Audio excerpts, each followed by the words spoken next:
గుంటూరు కారం సినిమా చూస్తే దర్శకుడు త్రివిక్రమ్లో పస పూర్తిగా తగ్గినట్లే అనిపిస్తుంది.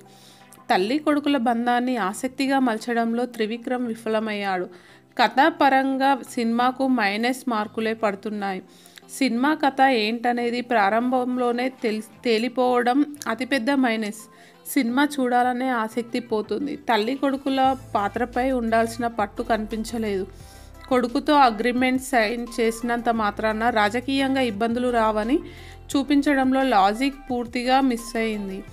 త్రివిక్రమ్ చూపించిన రాజకీయ ఎత్తుగడలు సహజత్వానికి దూరంగా ఉన్నాయి. ఇక సినిమాకు ప్లస్ పూర్తిగా మహేష్ బాబు నటన. మహేష్ బాబు పాత్ర చేసే హంగామా, అతని ఎనర్జీ, మాస్ పాటలు, క్లైమాక్స్ సీన్స్, కొన్ని ఎమోషనల్ దృశ్యాలు సినిమాకు హైలైట్ అని చెప్పవచ్చు. సినిమాకు మహేష్ బాబు నటన హైలైట్. అద్భుతమైన డ్యాన్స్ కూడా కనిపిస్తుంది. కుర్చీ మడతపెట్టి పాటలో మహేష్ శ్రీలీల హంగామా చూసి తీరాల్సిందే అంటున్నారు ప్రేక్షకులు. మహేష్ బాబు నటన, శ్రీలీల డ్యాన్స్ సినిమాకు బలం కాగా కథనం పూర్తిగా మైనస్. త్రివిక్రమ్ మార్కు సినిమాలో కనిపించలేదు.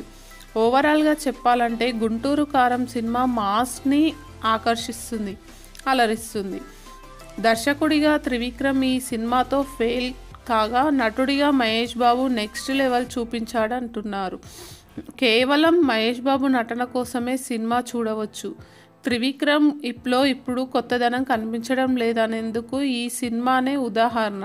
గుంటూరు కారం 8th day total world wide collections. Nizam 1.6 కోట్లు, సీడెడ్ 1.1 కోటి, యూఏ 1 కోటి, ఈస్ట్ 1.6 కోట్లు, వెస్ట్ 1.20 కోట్లు, గుంటూరు 1.1 కోటి, కృష్ణా 1.1 కోటి, నెల్లూరు 1.1 కోటి, ఆంధ్రప్రదేశ్ తెలంగాణ టోటల్ 7.8 కోట్లు, ఓవర్సీస్ 1.6 కోట్లు.